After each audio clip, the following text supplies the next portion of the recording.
They say the subway is never truly empty. Even when the last train runs, something else rides with you. It was a rainy Friday night. The streets were slick. Neon lights from shops bleeding into puddles. I missed my bus. So I caught the very last train heading out of the city. The station was nearly deserted. Just the hum of the fluorescent lights and the echo of my own footsteps. The walls dripped with condensation. The smell of rust and damp concrete hung in the air. Every shadow seemed longer than it should have been. When the train pulled up, the doors slid open with a screech. I hesitated for just a second because the car looked darker than the platform itself. Still, I stepped inside. The car was empty, completely empty. The seats looked worn, like hundreds of people had sat there. But not tonight. I sat down near the middle, plugged in my earbuds, and tried to ignore how cold the air felt.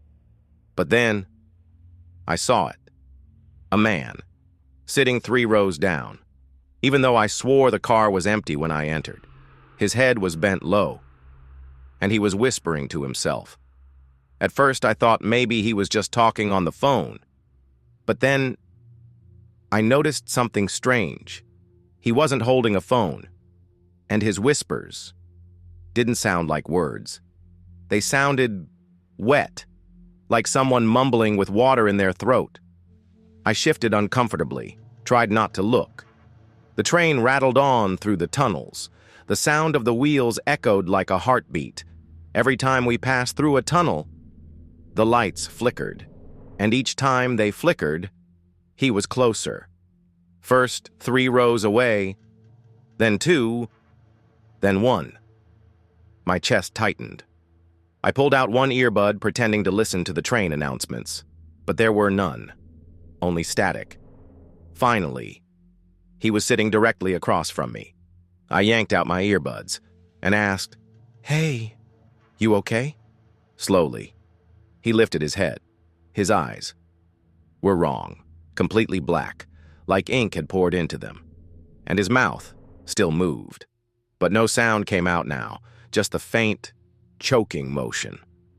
The lights flickered again, and when they came back on, he was sitting beside me, so close. I could feel the cold drip of water on my arm.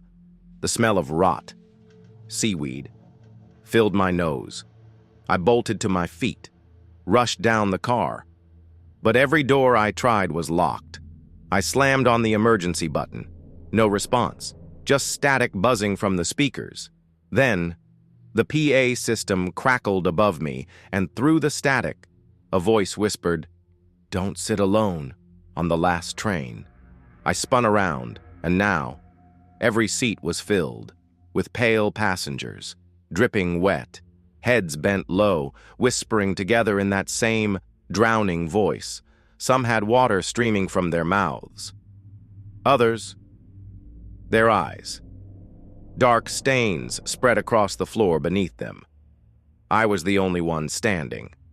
The train screeched to a stop. The lights went black for a full 3 seconds. When they flickered back on, the pale passengers had all turned, every head, every black drowning stare, fixed on me.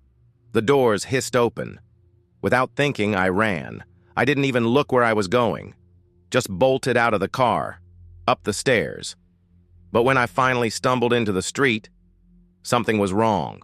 The station behind me was gone. Just a wall of concrete. And silence. The city streets were empty. Too empty. Not even the sound of traffic. Only the faint echo of dripping water. I never found that stop again. No one believes me when I tell it. But sometimes, when I'm alone on the train late at night, I still hear it. That same whisper. Don't sit alone on the last train.